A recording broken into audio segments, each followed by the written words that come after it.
hours a day, 7 days a week. With a vast library of over 1,200 events from boxing's most memorable bouts of all time, Boxing TV melds the past greats with today's promising young stars. Boxing TV is the free go-to destination for everything boxing, including classic bouts, live events, and news and information. Boxing TV is available on Local Now, Distro TV, Sports.tv, Select TV, and www.watchboxing.tv.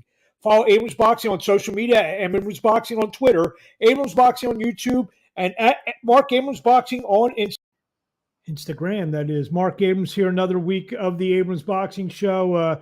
Got a lot to get to. Great fight over the weekend in Brooklyn. Gervonta Davis retained his WBA lightweight championship in front of a packed house at Barclays Center. Two major fights come up this weekend. Stephen Fulton, Danny Roman, George Kambosos defending against Devin Haney. We'll have my good friend, Sweet Baby Ray Flores, to join us. He'll be talking about the fight last week in Brooklyn. Also, we'll talk a little Fulton, Roman, and maybe Madonna may end up in our conversation. But we'll see what Ray has to say. Saturday night in Brooklyn, Gervonta Davis went to 27-0 with 25 knockouts as he scored a 6-round stoppage over Rolando Romero to retain his WBA lightweight championship in front of 18,570 strong at Barclays Center. It was an incredible atmosphere for this fight. It was very tactical. Romero did a lot better than most people thought he would do. He actually boxed okay. A lot of people laughed at his boxing skills, me included. But he ran into a punch and ran into a straight left hand in round 6. When he got up from where we were sitting, we were just elevated off the floor, the media section. And at first I was like, okay, why they stopped this thing? But when we saw the replay, you saw the legs of Romero kind of give way a little bit when he walked out of the ring. He was a little glassy-eyed still, so it was a good stoppage by referee David Fields. But this just shows you the drawing power, the star power that is Gervonta Tank Davis. And, the questions are, it's always what's next? Gervonta Davis can name what he wants to do because obviously people are going to come see him fight. The big fight is going to be Ryan Garcia. Hopefully that happens maybe later in the year. Garcia is going to fight Javier Fortuna on July 16th on the Zone. So maybe after he gets through that fight, me and Ray discuss that. As for Romero raised his stock. And when I get into the interview with Ray, you'll see my thoughts on where I think Rolando Romero is going to wind up. I think he's going to make a lot of money after that performance on Saturday night at Barclays Center. So Gervonta Davis, 27-0, 25 knockouts. Romero now 14-1. Great atmosphere. Love the night at Barclays Center. Obviously, there were rumors of a gunshot. I was down on the floor. A lot of people came running back in, but it was reported that it was just a truck that kind of made a loud noise. And obviously, everything going on in the world today, everyone's taking precautions. So we'll see what happens with Gervonta Davis going forward. The co-feature saw Arislandi Lara go to 29-3-3, 17 knockouts now. Stop Gary Spike O'Sullivan, round 8 of their WBA middleweight clash. Lara, looked pretty good, won just about every round, and then he rocked them a couple times in round 8. He finished him referee stoppage at the 23-second mark of round 8. Want to see Lara get maybe one more big shot. We'll see what happens with Jamal Charlo if he stays at 160 pounds after his fight with Selexi coming up on June 18th on Showtime. That's a fight I wouldn't mind seeing. Jamal Charlo against Arislandi Lara. So we'll see what happens there. Jesus Ramos, the good-looking 154-pound prospect, now contender, went to 19-0 with a 10-round unanimous decision over Luke Santa Maria, 98-92, 97-93 twice for Ramos, who just looked huge in there compared to Santa Maria, who we see most of his fights at welterweight. Ramos made amends and got a little revenge for his uncle Abel, who lost to Santa Maria earlier this year. So we'll look for a big fight in the loaded 154-pound division for Jesus Ramos. And finally, topping the undercard, or the first battle of the undercard, Eduardo Ramirez won a 10-round majority decision over Luis Melendez. Scores were 98-92. I don't know where that one came from. 96, 94, 95, 95. I actually thought Melendez may have pulled the fight out for Eduardo Ramirez, who probably would be getting a title shot in the 130-pound division. One man who was there that he called the action for the international crowd was my man, Sweet Baby Ray Flores. I had a chance to talk to him, and he gave some good opinions and some good thoughts on what's going on with Davis and previews the Fulton Roman fight this Saturday night. So here's Sweet Baby Ray Flores. Now joining me, my next guest, my good friend all the way out in Chicago. You see him all the time as one of the top blow-by-blow men, ring announcers. What else does Ray do? He's a wedding announcer now, club promoter. The man just does it all. Sweet Baby Ray Flores, what's happening? What's up, Mark? A pleasure to join you, man. As you mentioned, I knocked out all those 4 tasks over the past week or so, but looking forward to Saturday night being in the Twin Cities in Minneapolis for Premier Boxing Champions and TGB Promotions Showtime. I'll be there at the Armory in Minneapolis with our good friend Jim Boone of KO Tickets. Really pumped about what's to come on Saturday night, specifically with, Stephen Fulton and also Daniel Romano. I think that's going to be a heck of a fight. Man, I can't wait for that one. But it has been a busy couple of weeks for me, and, the summer's just beginning, and away we go. Before we go forward, let's take a step back. We were in the Barclays Center, sold out Barclays Center, almost 19,000 people to watch Gervonta Davis score that emphatic one-punch knockout over Rolando Romero. Just a tremendous atmosphere, Ray. 19,000 people in the Barclays Center. Another packed house for a Gervonta Davis card. Yeah, I'll be honest, Mark. What I would use to describe Saturday night with Tank and Rolly was fun. There was an electricity in Barclays Center that I haven't felt since when Deontay Wilder fought Luis Ortiz the first time. There was a buzz. I would even say that it was probably around the same, but the fans, they broke the attendance record for boxing inside that building. I mean, Tank is really a box office star. The fact that he's been to LA twice over the past couple of years, to Atlanta twice, Baltimore, now Barclays Center, and sets the attendance record for boxing at Barclays Center. That's not easy to do. Also, it was a Memorial Day weekend. A lot of people that live in the city are out of town. They're in the suburbs. They're on boats. They're at lake houses. And that place was alive, man. And Gervonta Davis, once again, proved and put on a sensational one-punch knockout shot to finish off Rolando Romero.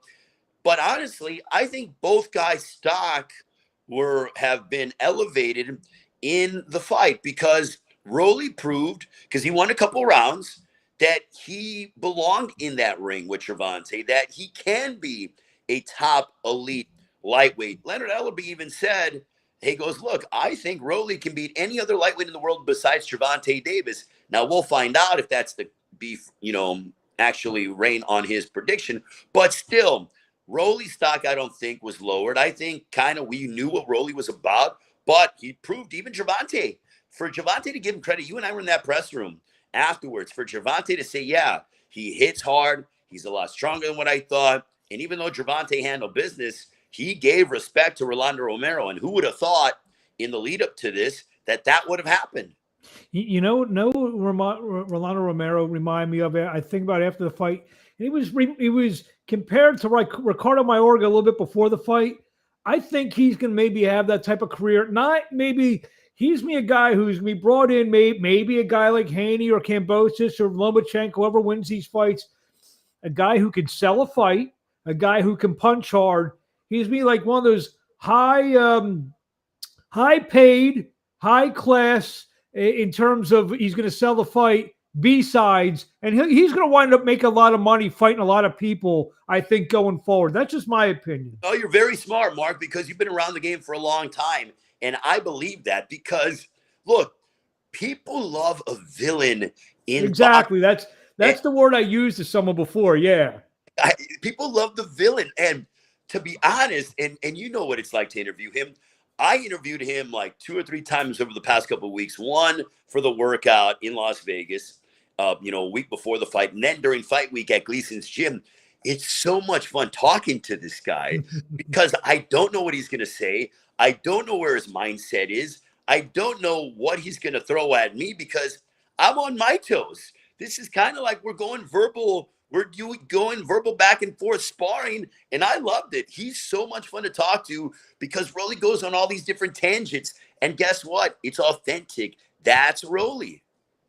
It was a tremendous night.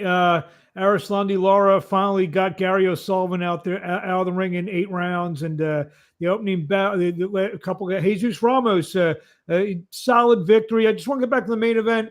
What do you see in store? We actually said what's in store, what we think for Orlando Romero. What do you think is in store next for Gervonta Davis? I mean, I honestly hope, Mark, that cooler heads prevail. And it sounded like Ryan was like telling Leonard Ellerby, the CEO of Mayweather Promotions, I want that fight. I want Tank.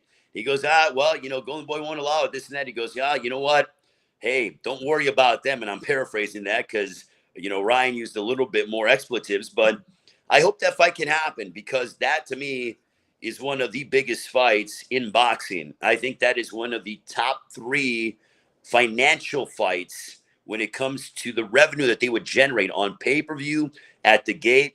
There's no way that fight doesn't end up in Vegas. You know why? Because Vegas won't let it go. Here's the thing that I'm not so optimistic about. We just had a situation where they tried to make a Jamal Charlo Jaime Munguia fight, and Oscar insisted the fight be have DAZN involved in the whole situation. It's the same thing here. I think we have. I agree, but here's the thing with Ryan. I think Ryan's a little bit. I can see Munguia just kind of saying, "Hey, whatever my handlers want, that's what's going to happen." Ryan's different. I think if Ryan really wants the fight, I think he needs to be vocal, which I'm sure he is. He's very, very vocal. I think did he say a couple bad things about his own promoter during that exchange? I kind of alluded to a few moments ago, and I was like, I don't necessarily get into that, but what I will say, if Ryan wants the fight, he can tell them and say, if he defeats Javier Fortuna, which won't be easy because Fortuna's tricky, I think he should go to Golden Boy and say, guys, this is what I want. Give it to me. And knowing the businessman that Mayweather Promotions is and that Al Heyman is, I think that they will listen. You know why? Because they're businessmen, and Tank wants that fight. I mean, I think, can you imagine 2 heavy hitters and the styles and the lead up? Oh my gosh, man. I think, honestly, man, and this is me I think that fight does 1 million pay-per-view buys. At least. And that's at least. I think that's a huge fight. I know one of the big things on Twitter this week. What's the biggest fight to be made? Is it Davis Garcia or Spence against Crawford? Spence against Crawford. So that's the proverbial $1 million, no pun intended question. So we'll see what happens with Tank and Ryan Garcia. Ryan his fight was just announced yesterday against Javier Fortuna.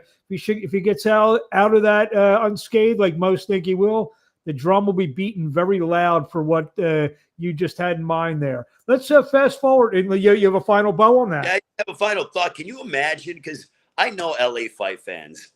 Can you imagine if somehow Gervonta were to go to that fight? I mean, already there was buzz after the fight was over when Tank knocked out Rolly, and Ryan was there. I mean, you heard he got booed unmercifully on Saturday at Barclays Center.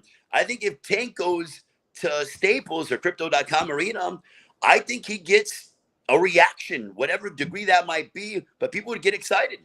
One last question, nothing to do with boxing. I know Madonna was there. You got out of the press conference very quick.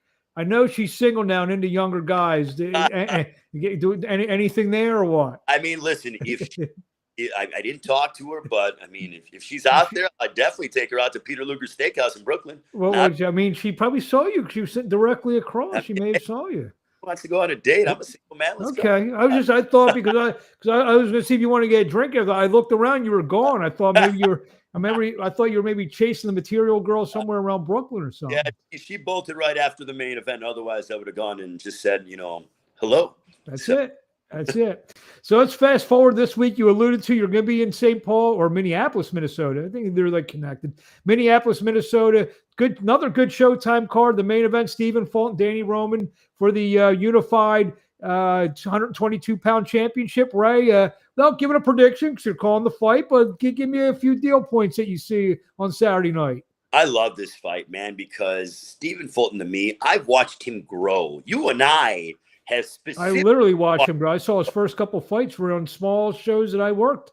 the Sands Casino in Bethlehem, Pennsylvania, my man, on those toe-to-toe Tuesday. Chester, PA, at the Harris Casino, little room in Harris. We did a show one night, real quick, with Caleb Plant, Stephen Fulton, and Jared Hurd all on the card when they were like 3-0, 5-0. I mean, unbelievable. Like, just to watch those guys. And I remember Stephen Fulton was like, there were several times on those toe-to-toe Tuesday shows where he was like the swing fight, and he would fight like past midnight because he'd hit the air like 9. He'd fight at like 11:30, 11:45. Sometimes he would fight in the swing fight. But he's fought, I think, 10 undefeated fighters, if I'm correct, 10 or 11. He didn't have the easiest road to get to the top, but he's always wanted to challenge himself. And his success does not surprise me in the slightest. Why? Because it's what he's wanted. Plus, and look, I know you're going to like this. He's from Philly, and he is a classic Philly fighter. Eagles. Yeah, there you go. I mean, he breathes it. Everything about him is Philadelphia fighter. And the fact that he beat Brandon Figueroa in a tremendous fight, the fact that he doesn't have to take the risks that he does in the ring, but he does it because he wants to be able to prove that he could bang with guys that are aggressive. Now, you look at Daniel Roman, former world champion. It took him some time to get back to challenging for the world title. And now he gets that crack.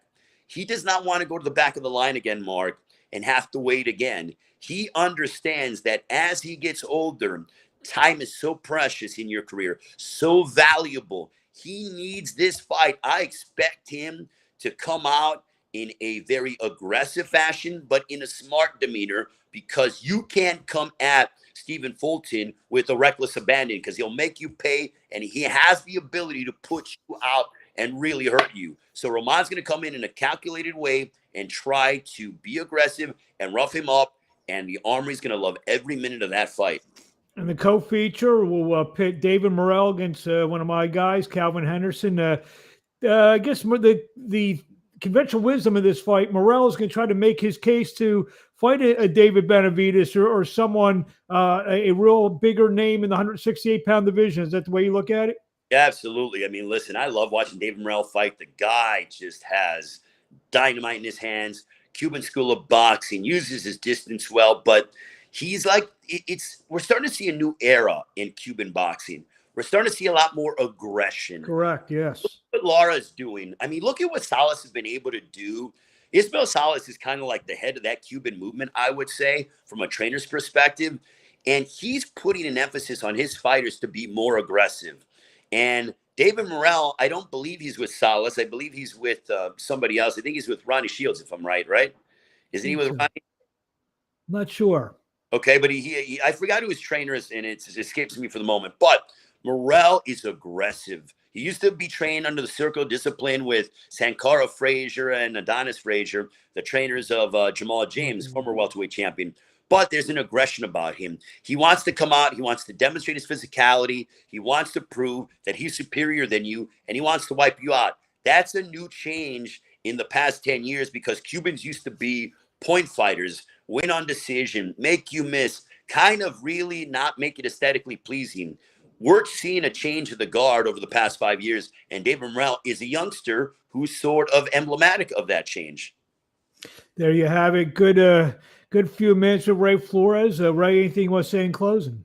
All I got to say is thank you very much to everyone watching. Thank you, Mark, for the invitation. I appreciate you. I watch you every single week, especially when I work out. It definitely, makes, the weights a little bit quicker. Oh, wow. And, the nicest thing you've ever said about me. I really enjoy it. So follow me on social media at SBR Flores. Again, at SBR Flores. I will be in Minneapolis on Saturday. So if you're around, you see myself and Jim Boone, come and say hello. And afterwards, we'll enjoy a time or two at Manny's Steakhouse there nearby the W and stuff. So let's all have a good time and enjoy Fulton and Figueroa. They're not Fulton and Figueroa, Fulton and Roman, and enjoy a great weekend of boxing. Now we just got to get this tape over to Madonna, and then we're all good, right? Yeah, then we'll make some news, right? Some TMZ headlines. There you have it. Well, Ray, thank you for a few minutes of your time. We will talk to you along the way. I mean, I hate having Ray on because he's so freaking quiet and shy. I got to pull words out of him. The Oh, best man. in the biz, sweet baby Ray. Thank you very much for a couple minutes of your time. All the best, Mark. There you have it, Ray Flores, my good friend. We'll have him on periodically from time to time. Get into some fights this weekend. Kenichi Ogawa takes on Joe Cordina this week. That will be for the IBF 130-pound championship in Cardiff, Wales at the Motor Point Arena and live on the Zone. Ogawa's been around a little bit. He's a tough fighter. Cordina is the young upstart from Wales, a former Olympian. Should be an interesting fight. Showtime has a world title twin bill on Saturday night at a doubleheader. First, we'll see Stephen Fulton take on Danny Roman. That me and Ray discussed a whole bunch there. That for the WBC and WBO super bantamweight titles. Going my guy, Stephen Fulton, my Philadelphia guy who I've seen since he turned pro. Should be a great fight. Roman, a former unified champion in his own right. He still has a lot to give. It's going to be a terrific fight. Two guys who really like to bring it, and that's going to be a great fight live on Showtime on Saturday night. The co-feature will see super middleweight David Morrell look to defend his WBA super middleweight championship against Calvin Henderson. Henderson guy who the King's Promotions, one of the great promoters who I work with, and should be a great fight as well. On ESPN, the undisputed lightweight championship of the world will be on the line from Melbourne, Australia. Marvel Stadium, 60,000 plus will be on hand to see George Kambosos Jr. defend his title against the WBC champion Devin Haney in what figures to be a terrific fight on Saturday night. The odds say it's going to be close. Haney's a slight favorite on the road. Again, I'm just thinking here, Kambosos maybe pulls it out, wins it some kind of close split decision from his home folks on Saturday night. I just get visions of the Jeff Horn-Pacquiao fight from a couple years ago where the Australian got the benefit of the doubt on that evening, and could see something like that. I don't know. Yoel Judah now running the corner instead of Haney's father, who was not allowed into the country as of this time. I know they're still trying to get him into the country, so we will see. I'll be in Orlando, Florida this Saturday night, broadcasting a terrific card featuring some young upstart, a lot of good Cuban fighters, some Puerto Rican fighters from Orlando, Florida. That'll be live on bxngtv.com. So check that website out. A lot of great shows you can order. Some news items. The patriarch of the Russell family, unfortunately, Gary Russell Sr., passed away this weekend. He had a long bout with some illnesses. We saw him in January. He wasn't, looking great, where his son lost his world world featherweight title, Mark Magsayo in Atlantic City. I've had opportunity to meet Mr. Russell a couple times. Great man, great guy for boxing. It was just a real guy, a real leader for his sons. Gary, the former featherweight champion, Olympian, Gary Antonio, Gary Antoine, two emerging prospects who look to be world champions in his own right. So we send our condolences and sympathies out to the Gary Russell family. On September 17th, Canelo Alvarez will take on Gennady Golovkin in the trilogy of their much awaited trilogy, long awaited of their series now that reads Alvarez winning 1-0-1. So I guess if Golovkin somehow wins, we see a fourth fight. I mean, I don't know, but Alvarez is going to be a solid favorite in that fight against Gennady Golovkin. Arnold Barbosa will take on Danilito Zorilla on July 15th. That will be live on ESPN from the Pechanga Resort in California. And a final news item, Robert Garcia will train Anthony Joshua for his upcoming rematch with Alexander Usyk. Kind of an interesting pairing. Garcia, known as a guy who he's a pretty offensive trainer. A lot of his fighters are very come-forward fighters. Could that be the right fit for Anthony Joshua? I mean, a lot of people don't think so. I've read a lot of stuff on Twitter, but you know what?